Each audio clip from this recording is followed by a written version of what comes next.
Vitamin ഡിക്ക് cancer സെല്ലുകളുടെ വളർച്ചയെ തടയാനും രോഗബാധിത സെല്ലുകളെ നശിപ്പിക്കാനും കഴിവുണ്ടെന്ന് കനേഡിയൻ ശാസ്ത്രജ്ഞർ തെളിയിച്ചതായി റിപ്പോർട്ട്.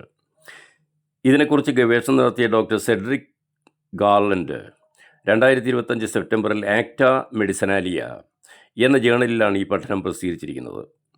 ഡോക്ടർ സെഡ്രിക് ഗാർലൻഡും അദ്ദേഹത്തിൻ്റെ സഹോദരൻ ഫ്രാങ്ക് ഗാർലൻഡും ചേർന്നാണ് ഈ ഗവേഷണം നടത്തിയത്. 1970 ആരംഭിച്ചതാണ് പഠനം. സൂര്യപ്രകാശം കുറഞ്ഞ പ്രദേശങ്ങളിൽ ക്യാൻസർ മൂലമുള്ള മരണം കൂടുതലാണെന്ന് അവർ നിരീക്ഷിച്ചു. അൾട്രാവയലറ്റ് ബി സൂര്യരശ്മികൾ ചർമ്മത്തിൽ വിറ്റാമിൻ ഡിയുടെ ഉൽപ്പാദനം വർദ്ധിക്കാൻ സഹായിക്കുന്നു. വിറ്റാമിൻ ഡി വർദ്ധിക്കുന്നത് കുടൽ, സ്തനം, പ്രോസ്റ്റേറ്റ്, ഓവറി, മലാശയം എന്നിവയെ ബാധിച്ച ക്യാൻസറിനെ ശമിപ്പിക്കാൻ സഹായിക്കുന്നു എന്നാണ് കണ്ടെത്തൽ.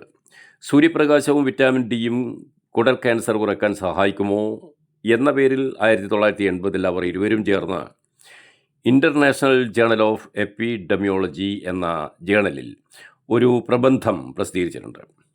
സിറത്തിലെ വിറ്റാമിൻ ഡി ലെവൽ വർദ്ധിക്കുമ്പോൾ ക്യാൻസർ രോഗം കുറഞ്ഞു വരുന്നതിന് കാനഡയിലും അമേരിക്കയിലും നിരവധി അനുഭവങ്ങൾ ഉണ്ടത്രേ.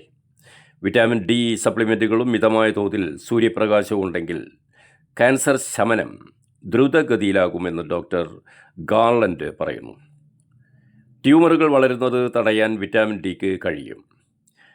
Grass root health nutrient research institute 2025 July 2 ഇത് സംബന്ധിച്ച് ഒരു പ്രബന്ധം പ്രസിദ്ധീകരിച്ചിട്ടുണ്ട്.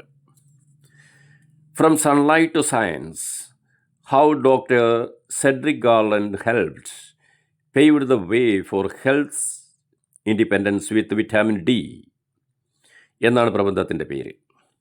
സൂര്യപ്രകാശത്തിൻ്റെ ഊർജവും സ്വമൂത്രത്തിൻ്റെ രോഗപ്രതിരോധ ശേഷിയും സംയോജിപ്പിച്ചുകൊണ്ട് നമുക്ക് ക്യാൻസർ ചികിത്സയിൽ സ്വയം പരീക്ഷണം നടത്താവുന്നതാണ്. മൂത്രത്തിൽ ക്യാൻസറിനെ ചെറുക്കുന്ന ഒട്ടേറെ ഘടകങ്ങൾ ഇത്തരത്തിലുള്ള ഗവേഷണങ്ങളിലൂടെ വിവിധ ശാസ്ത്രജ്ഞർ കണ്ടെത്തിയിട്ടുണ്ട്.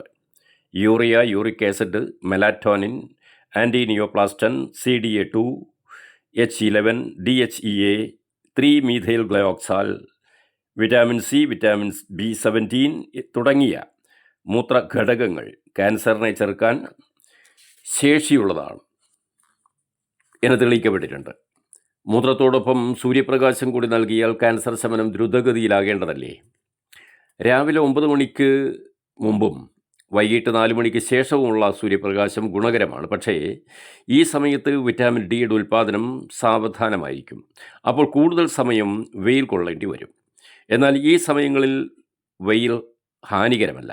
പക്ഷേ ഏറ്റവും കൂടുതൽ അൾട്രാവയലറ്റ് ബി കിരണങ്ങൾ ലഭിക്കുക രാവിലെ 11 മുതൽ 3 മണി വരെയുള്ള സമയത്താണ്. പക്ഷേ നട്ടുച്ച നേരത്ത് അധിക നേരം തുടർച്ചയായി വെയിൽ കൊള്ളുന്നത് ദോഷം ചെയ്തേക്കാം.